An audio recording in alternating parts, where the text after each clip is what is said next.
கழக தலைவருமாகிய ஐயா அவர்கள் நமது பள்ளியின் காந்தி சிலைக்கு மாலை அணிவித்து மரியாதை செய்து கொண்டிருக்கிறார். வெளிச்சம் வீச கற்றுக் கொடுத்த மந்திர ஆலயம் அவர்கள் கலந்து சிறப்பித்துக் கொண்டிருக்கிறார்.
வாசி மற்றும் குழுவினர் நமது பள்ளி மாணவ செல்வங்கள்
முதல் மதிப்பெண் பெற்ற பள்ளி என்ற அந்த பெருமையை பெற்ற இந்த பள்ளி மாநில அளவில் முதல் மாணவி என்ற பெருமையை பெற வேண்டும் என்று உங்களுக்கு வாழ்த்துக்களை தெரிவித்து வாய்ப்புக்கு நன்றி கூறி நிறைவு செய்கிறேன். நன்றி, வணக்கம்.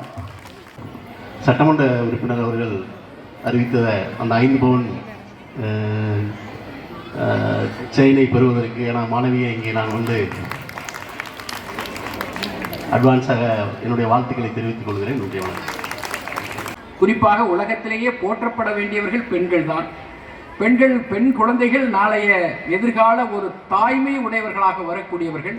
அந்த அளவிற்கு மிக சிறப்பாக இந்த பெண்கள், குறிப்பாக இந்த பள்ளியிலே படிக்கிற பள்ளி மாணவிகள் மிக சிறப்பான முறையிலே வளர்ச்சியை பெற வேண்டும் என்று வாழ்த்தி காலம் கருதி நன்றியோடு விடைபெறுகிறேன். நன்றி, வணக்கம்.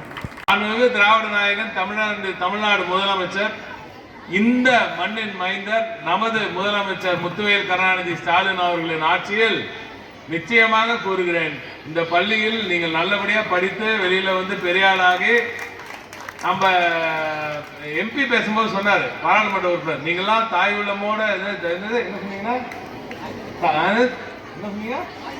ஆமா, தாய்மையான ஒரு உணர்ச்சியோட எடுத்த உடனே பிள்ளைங்க போனா கட்டிக்கணும், உடனே பெற்றுக்கணும், இது இந்த மாதிரி அந்த மாதிரி இருக்கக்கூடாது. நீங்க தாய்மை உணர்வெல்லாம் வரட்டும், ஆனா அதை தாண்டி தன்னிச்சையாக நீங்கள் உங்களது சொந்த காலில் நிற்கும் மகத்தான வீராங்கனைகளாக நீங்கள் வர வேண்டும். அதனால முதல்ல நீங்க தனித்துவம் மிக்க ஒரு ஆணுக்கு சரிசமமாக, ஏன் இன்னும் ஒரு படி மேலே போய் நீங்கள் இந்த ஒரு இல்லத்தரசியாக நீங்கள் நிற்க வேண்டும். அந்த இடத்துக்கு நீங்க வளரணும்னா படிப்பது மட்டும்தான் சரி, படிப்பது மட்டும்தான் அதற்கு உங்களுக்கு முழுமையாக வாழ்நாள் முழுக்க உங்களோட இருக்க போறது நீங்க படிக்கிற படிப்பு தான்.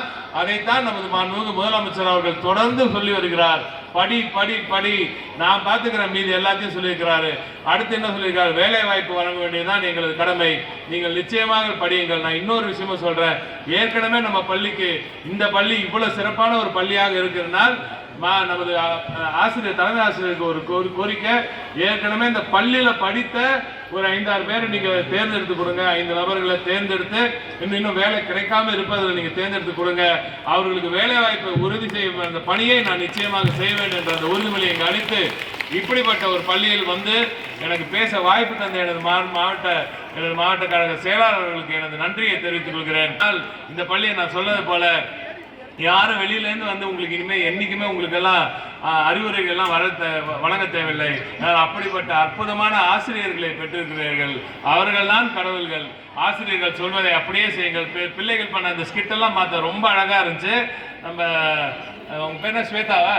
ஸ்வேதா வந்து போன் வாங்கின பிறகு என்ன ஆச்சுன்னு சொல்லி எல்லாம் சொன்னாங்க. நல்ல விஷயம். ஆனா அவங்க சொன்ன ஒரு விஷயத்துல அந்த பாட்டு போட்டாங்க. அதான் இப்ப இந்த சமூக வலைதளத்துல ட்ரெண்டான ஒரு பாட்டு போட்டாங்க. அந்த பாட்டு போட்டோட மொத்த பேர் சிரிச்சிங்க. அப்போ மொத்த பேருக்கிட்டே போன் இருக்குன்னு அர்த்தம். அது உண்மையா இல்லையா? அதனால முதல்ல அந்த போனை, வீட்டில் இருக்கிற போனை ஓரம் கட்டிட்டு அந்த போனை நல்ல விதமா பயன்படுத்தலாம். அடுத்த கட்டமா என்ன படிக்கலாம் என்பதற்கு பயன்படுத்தலாம். ஏன்னா தமிழ்நாட்டிலேயே, இந்திய அளவிலேயே போனை மேனுஃபேக்சரிங் பண்ற, போனை தயாரிக்கிற நிறுவனங்கள் அதிகப்படியாக 46%, கிட்டத்தட்ட 40% போன்கள் எல்லாம் தயாரிக்கிற மாநிலம் நமது தமிழ்நாடு. எனவே அதை சரியாக பயன்படுத்தி உங்கள் வாழ்வாதாரத்தை, உங்கள் வாழ்க்கை தரத்தை மேம்படுத்திக் கொள்ளுங்கள். திராவிட மாடல் அரசு, நமது முதலமைச்சர் அவர்களின் அரசு உங்களுக்கு தேவையான அனைத்து உதவியும் செய்யும்.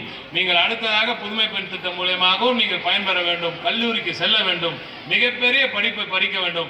இதே பள்ளிக்கு வந்து இதே மேடையில் ஏறி நீங்க அடுத்த தலைமுறை, உங்களது அடுத்த தலைமுறைக்கு நீங்கள் உங்களால் முடிந்த அந்த உதவியை செய்யும் அளவிற்கு நீங்கள் வளர வேண்டும் என்று வாழ்த்தி அருமையண்ணன் அவர்களுக்கும் எனது நன்றிகளை கூறி விடைபெறுகிறேன். நன்றி, வணக்கம்.